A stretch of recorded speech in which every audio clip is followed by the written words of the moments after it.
Nearly 400 foreign athletes and officials have gone AWOL from the last 6 Commonwealth Games, sparking security fears for Glasgow 2026.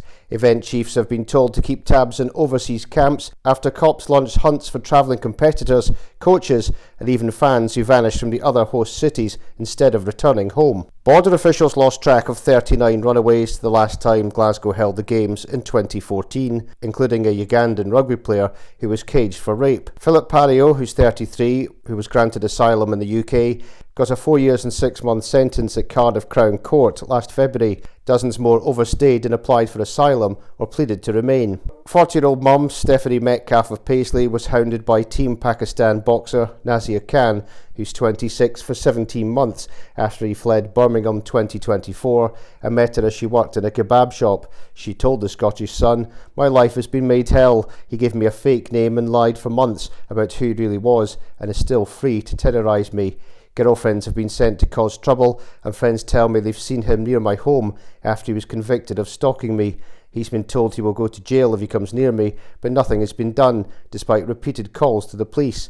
My stalker would not have been free to make my life a misery if a closer eye had been kept on him. I honestly believe the goal for many is not to win a medal, but to find somewhere else to live." Stephanie added, "Organisers must ensure every person who comes here to compete is accounted for. They should be fined and teams banned from competing for serious and repeated breaches, with anybody who has broken the law prosecuted." Glasgow is staging the Games between the 23rd of July and the 2nd of August this year, with athletics events being held at the city's Scotstoun Stadium. No Athletes Village has been built, with nations set to be scattered across city hotels, sparking fears some will abscond.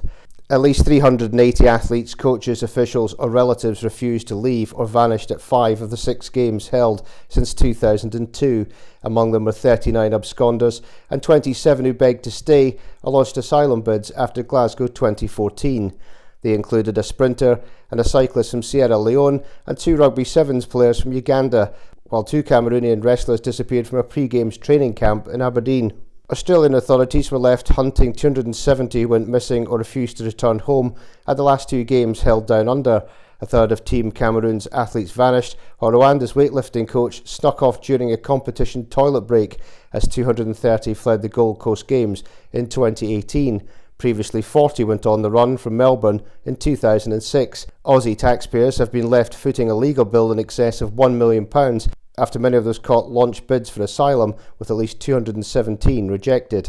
At least 27 people ran off from Manchester 2002, while 17 legged it from the competition held in Birmingham 4 years ago. Scottish Conservative MSP Annie Wells said, "These staggering figures will alarm Glaswegians about a similar situation occurring. SNP ministers cannot bury their heads in the sand while people outstay their welcome in the city. The Games must not become an avenue to abuse the system."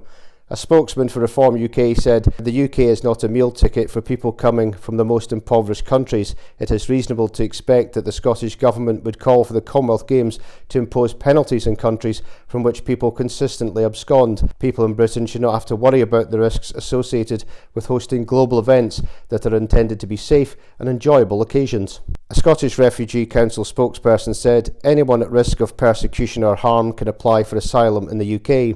The Home Office says it has dedicated tracing teams ready to hunt down those who disappear or overstay short-term visas. A spokesman said, "All necessary steps are taken to prevent people who could abuse the immigration system from entering the UK. This includes carrying out enhanced checks on people ahead of major events. We also work with event sponsors to strengthen controls on who can enter the UK for these events." A spokesman for Glasgow 2026 said the organising company works closely with wider partners, including Police Scotland, Border Force and UK Visas and Immigration, to deliver a safe and secure environment for everyone involved at the Games. The Scottish Government was contacted for comment.